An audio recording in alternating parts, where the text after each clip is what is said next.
నమస్తే, welcome to power debate. నేను బ్రహ్మనాయుడు. ఇకపోతే దేశవ్యాప్తంగా ఓజీ సినిమా కోసం పవన్ కళ్యాణ్ అభిమానులు ఎదురు చూస్తూ ఉన్నారు. ప్రత్యేకించి చెప్పాలంటే తెలుగు రాష్ట్రాల్లో థియేటర్లన్నీ కూడా హౌస్ఫుల్. హైదరాబాద్లో రాత్రి షో 9:40 పడనుంది. ఆంధ్రప్రదేశ్లో 10 గంటలకి రాత్రి బెనిఫిట్ షో పడనుంది.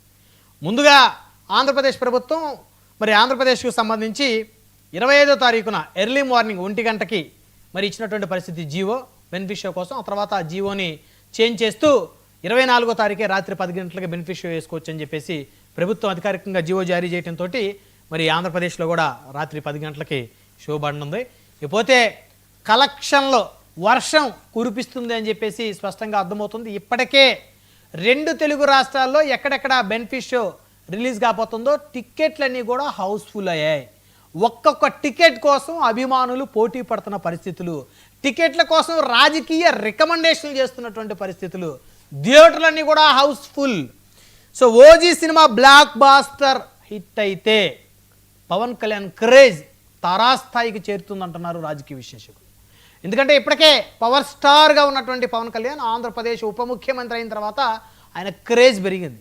అయితే ఇప్పుడు ఈ ఓజీ సినిమా కనుక బ్లాక్ బాస్టర్ హిట్ అయితే పవన్ కళ్యాణ్ క్రేజ్ దేశవ్యాప్తంగా పెరుగుతుంది అని చెప్పడంలో ఎలాంటి అతిశక్తి లేదు.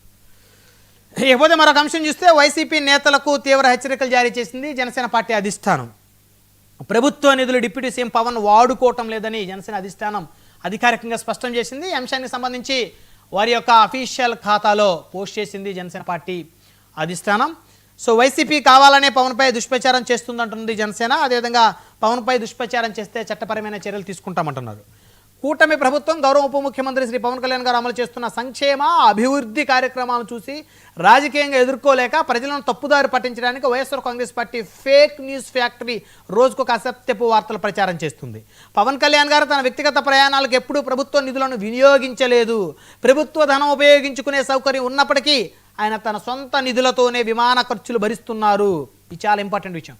ఇది ఈ మెసేజ్ జనసేన పార్టీ తమ ట్విట్టర్లో, తమ అధికారిక ఫేస్బుక్లో పోస్ట్ చేసింది. క్యాంపు కార్యాలయం ఏర్పాటుకు కూడా ప్రభుత్వ నిధులు వృధా చేయకూడదని భావించి తన సొంత ఖర్చుతో వ్యక్తిగత కార్యాలయాన్ని క్యాంపు కార్యాలయంగా మార్చుకున్నారు. సో ఇది అందరూ తెలుసుకోవాల్సిన అంశం.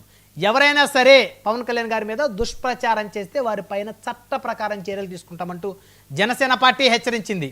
సో అంశాలను చర్చిద్దాం. ఇదే